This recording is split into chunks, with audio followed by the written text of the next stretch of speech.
Okay, and we're back. Chapter 6, Mishnah 4. So just to, perhaps recap. So we're at the last chapter of the last codified text of the entire Tanakh, right? So this is, just to put it into perspective, or I should not say Tanakh. Really, it's what was Torah Shebe'al Peh, the Torah that was passed down orally, has now been, or a huge part of it has now been written down out of risk and fear of being lost after the second conquest of Jerusalem.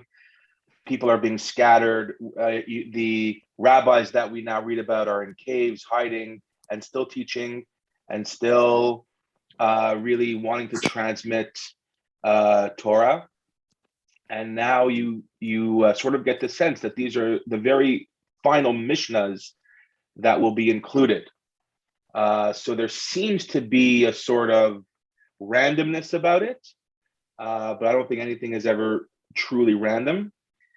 And it perhaps also explains why these Mishnahs seem to be a lot longer. I mean, not Mishnah 4, but if we take a look at Mishnah 6, I mean, these are a lot longer than the Mishnahs from the first 5 chapters for sure. So let's dive right in. Mishnah 4. Kachi darka shel Torat pat bamelach tochel umayim bamsura tishteh v'al haaretz tishan v'chayei tza'ar tichyeh uvatorah ata'amel im ata oseh ken ashrecha v'tov lach asher b'olam hazeh v'tov lach la'olam haba. So right back into the theme of this is the best way to study Torah. This is all the good things Torah brings to your life. So this is the derech. This is the way of Torah. You will eat bread with salt, which I think is to say that your bread won't be plain. You'll have flavor with your bread. You will drink water with measure. How does Sefaria rationed water, right? So you'll have a measure of water, and you will endure a life of, how did they translate that? Yeah, privation. And in the Torah you shall labor. If you do this, ashrecha ba'olam hazeh, you will have not wealth, you will have, yes, it should be good for you in this world and good for you in the next. Al tevakesh gdula latzmecha ve'al tachmod kavod yoter milimudecha.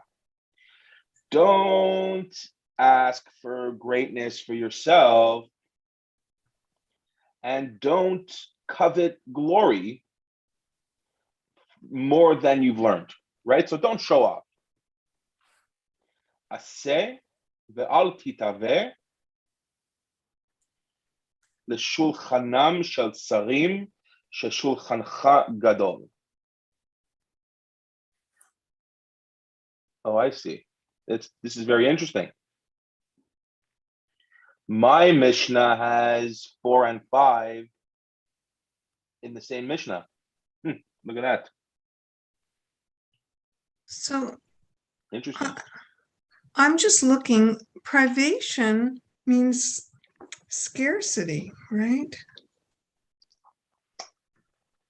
Or scarce or lacking. So there's I don't know. It's not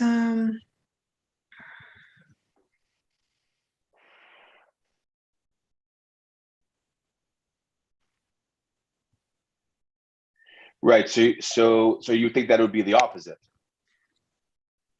Yeah, there's a mixed message here. I think perhaps it was saying that all the things that you need to live, um, you're not going to need that much of it.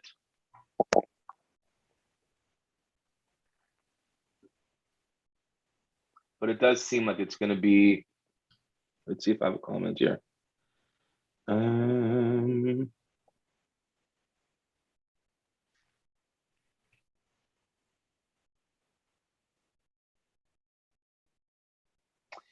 Okay, so Rashi seems to understand this is a message for the poor.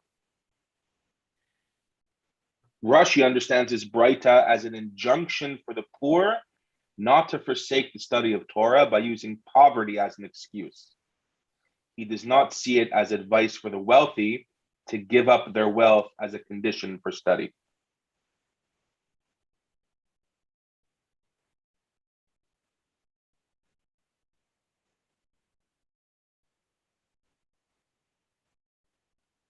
Right? That there are some religions that say that you should sort of not accumulate wealth and physical comforts.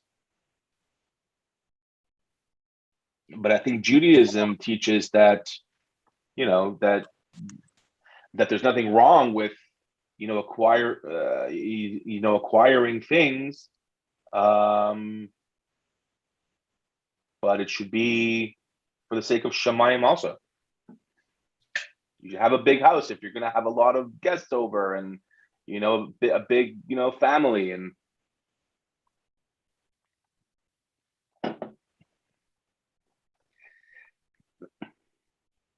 I mean, does that answer you at all?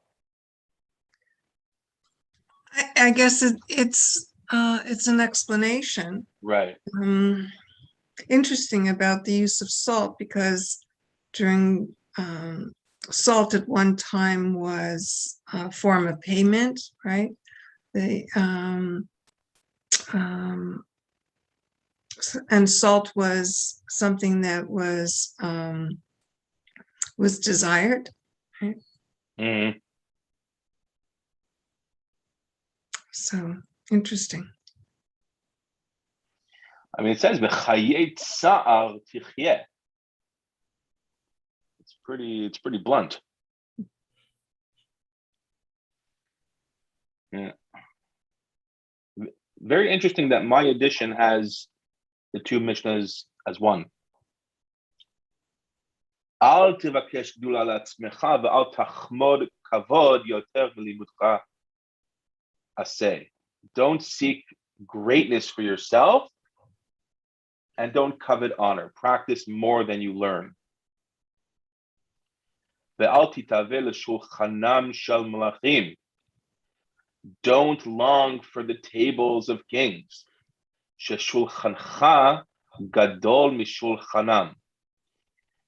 That your table is greater than theirs. V'chitrecha gadol mikitram. And your crown is greater than their crown. V'ne'eman hu ba'al melachtecha sheishalem lecha schar p'ulatecha. And your Baal melachtecha, your boss has faith that you will get paid schar p'ulatecha, the reward of your work. So pretty straightforward.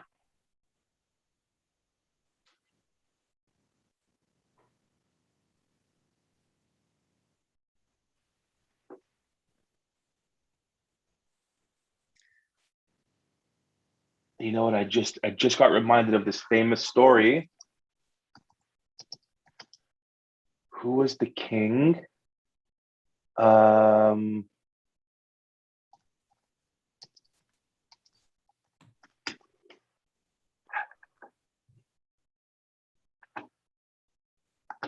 king of Kaj. Krakow has this other town next to it called Kazimierz.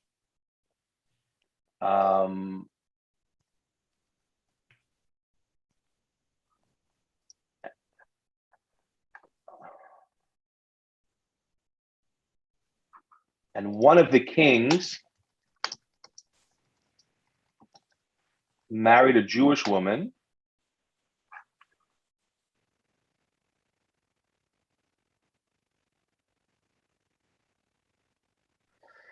So the fable goes that the king had a worker, and every Friday the worker would leave, right? The worker would have to leave on Friday, come back Saturday night or Sunday, and the king wouldn't see the worker for all of Shabbat, as we know. And the king got curious, what does this guy do when he leaves the palace?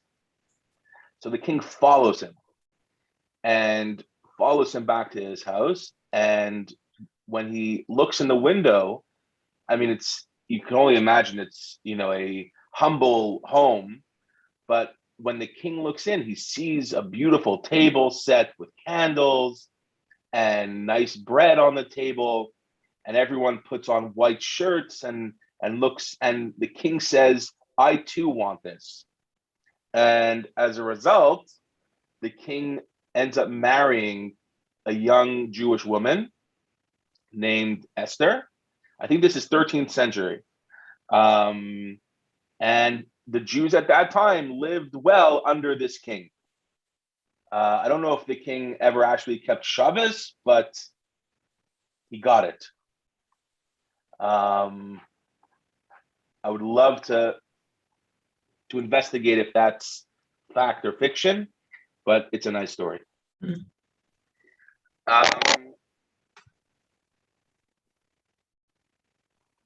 Mishnah 5 or Mishnah 6 for us.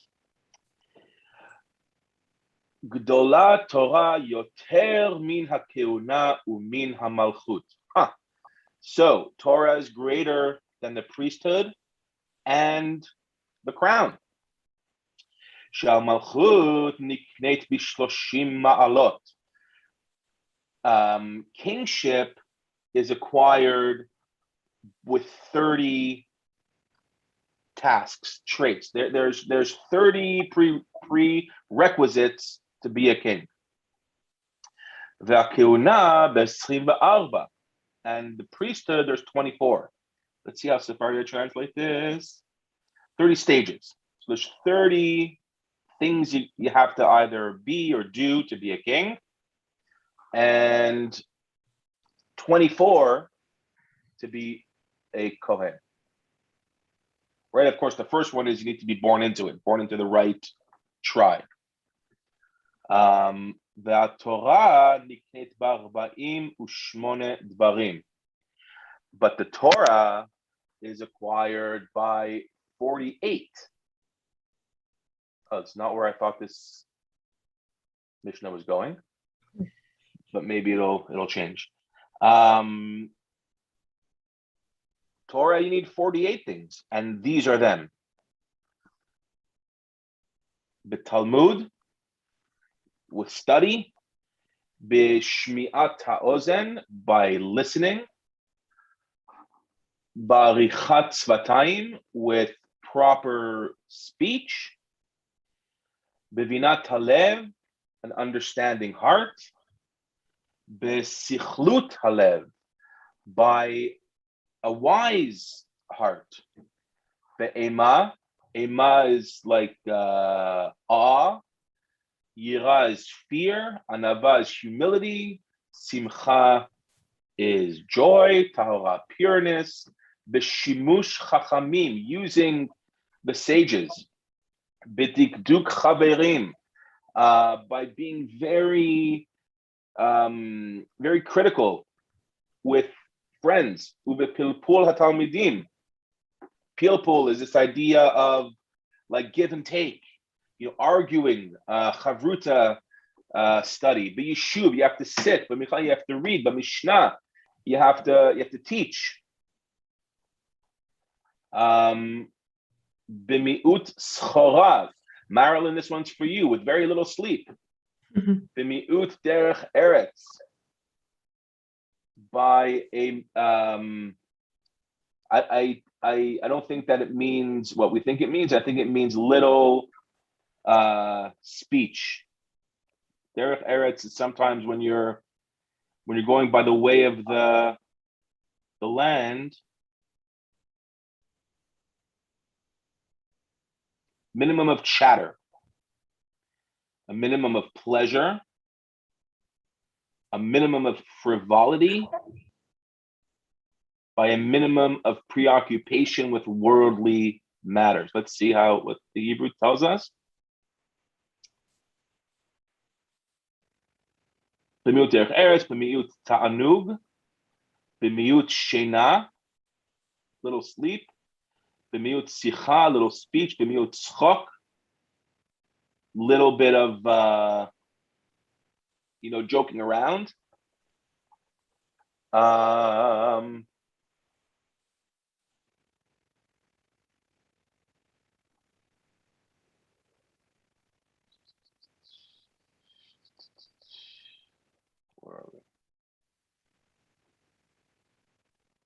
Be'erech hapayim, belev tov, be'emnat chachamim. You should have a good heart, be favorable, faith in the wise. Uvekablat hayisurin. What's yisurin?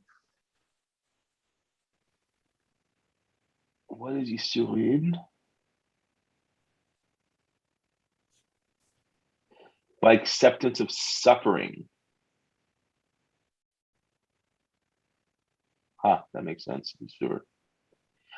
Hamakir et mekomo v'asamech b'chalko. Someone that recognizes his place, is happy with his lot, and makes a boundary for his words. Ve'eno machazik tova la'atzmo. He doesn't hold on to, or doesn't chase after goodness for himself. Ahuv, he's loved. Ohev tamakom, loves Hashem. Ohev et habriot, loves living things, humankind. Ohev et hatzedakot, loves tzedek, righteousness. Ohev et hamesharim. Who are the mesharim?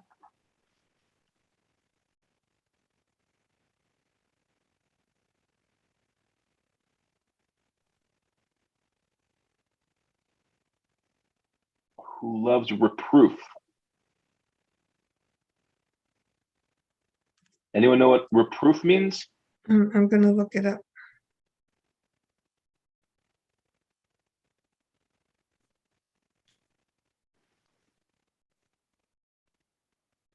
Expressions of blame or disapproval. Right. So I think it's on the line of justice, because here we go again. Ohev et hatochachot, loves.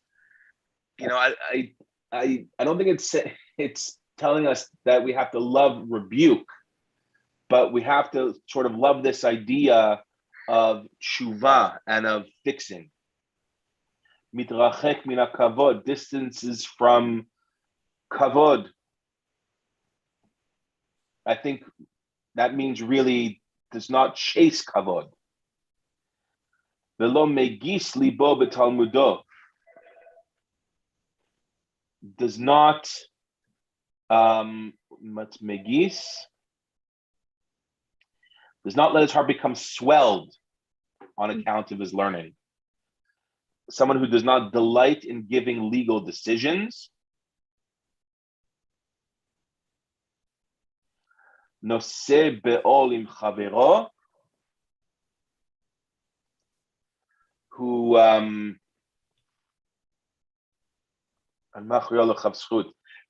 Noseh be'ol, I think, means Burden.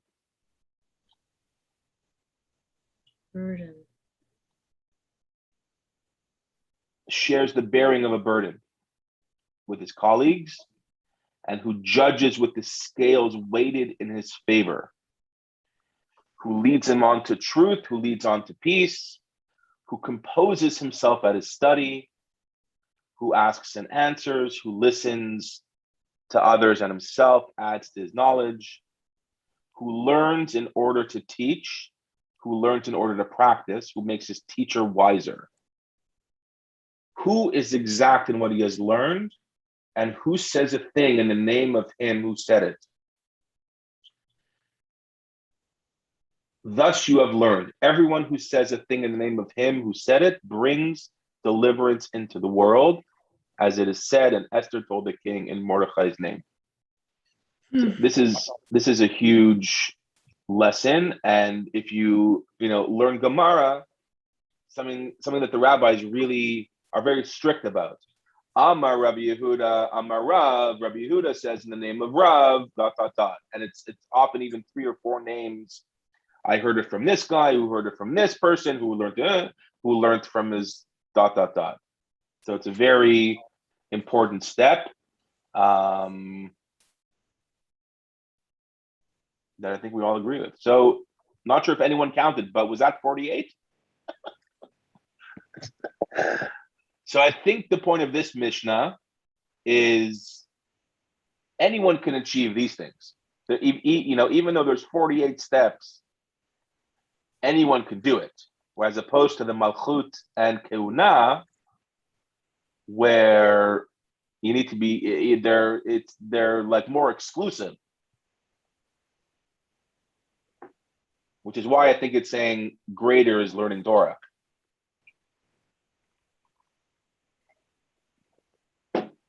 Any comments?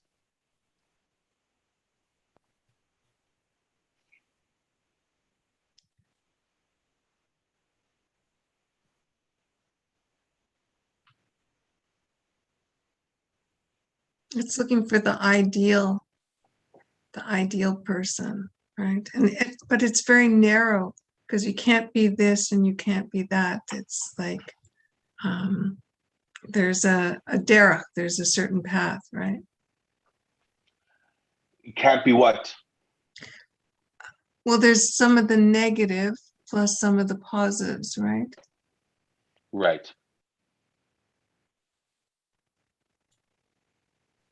It seems to me there's a theme of humility in all of this. Yeah. And maybe kings and priests aren't so humble. I don't know. Maybe. Yeah. Yeah.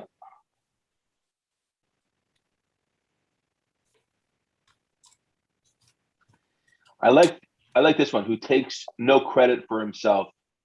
I once one of the first professional gigs I played was my very good friend's wedding. I was probably about 20 years old, 21. I was like a little pisher, and I got hired for this major, like 600 people, black tie, wedding, and this like friend of mine had spent several years learning at schools like Hamiftar and Gush Etzion, which are, I would say, fairly top top yeshivas, and then went to YU, and he invited all these rabbis to his wedding, and including some Montreal heavy hitters. And anyways, it was an unbelievable night. At the tail end of the night, this rabbi comes over to me and says, "Hi, I'm so and so." I said, "Hi, nice to meet you." He goes, "Absolutely love your playing, and I see something in you, and I think you have to learn Shir Hashirim."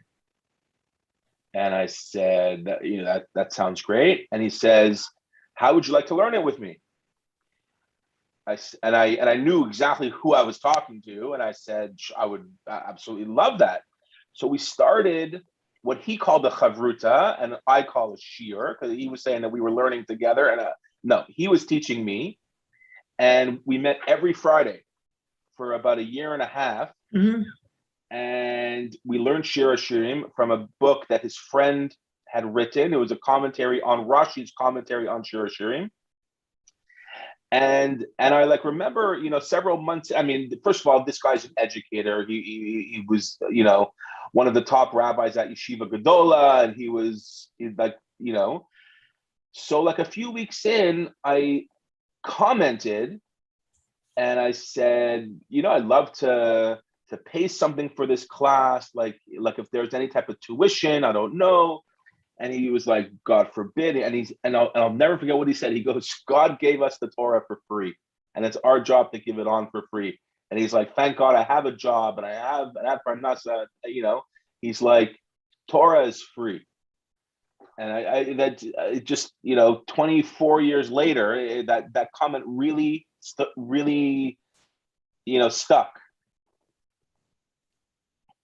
Of course, that's the joke, right? When God asks all the other nations, do you want my Torah? This nation asks, what's in it? So God says, don't steal. And the nation says, no, not for us. The other nation, what's in it? Don't kill. No, not for us. He comes to the Jews. How much is it? It's free. Okay, we'll take 2. It's a classic I'm sure you've heard before.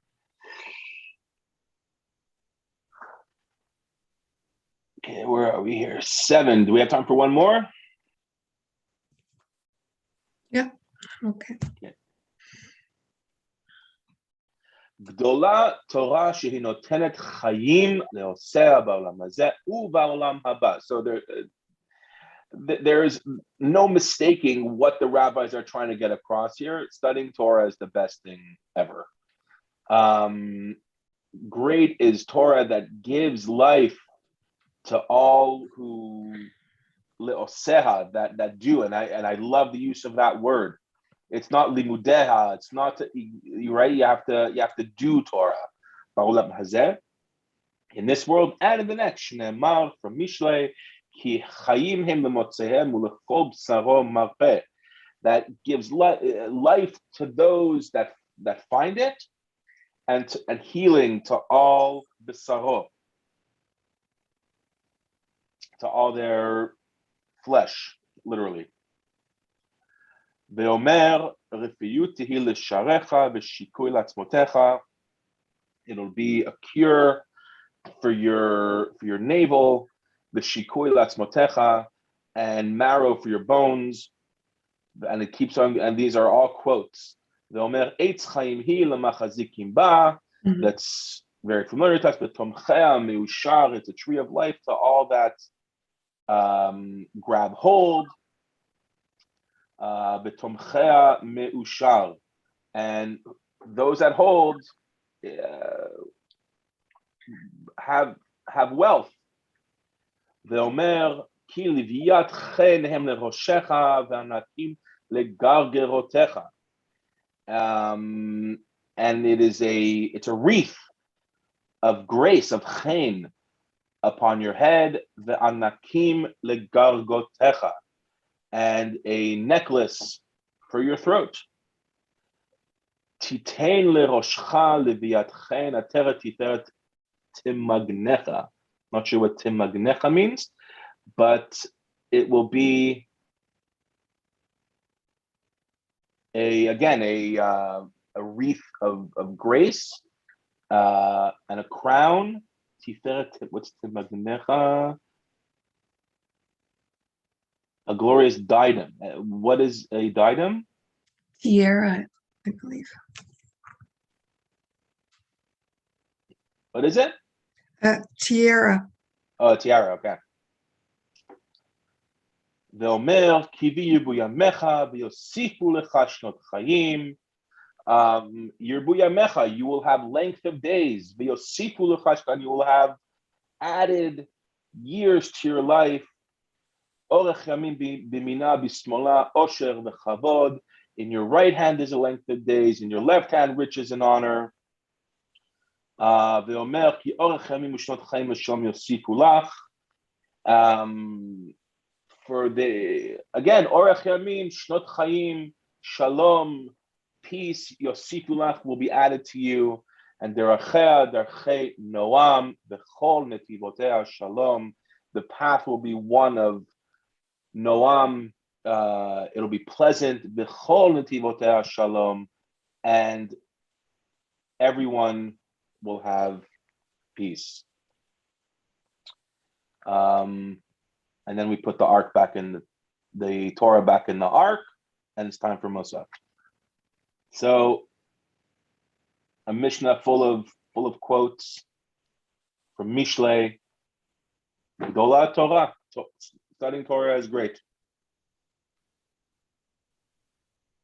All right, everyone, have a wonderful day. You too. See you next week. You too. Thank you. Thank you. We're really approaching the end. I don't think there's that many Mishnahs left. So then what are we going to study next? I don't know. We should, first of all, we should do a siyum, and we should think about what's next. I'm open to suggestions. Have a wonderful day, everyone. Thank you.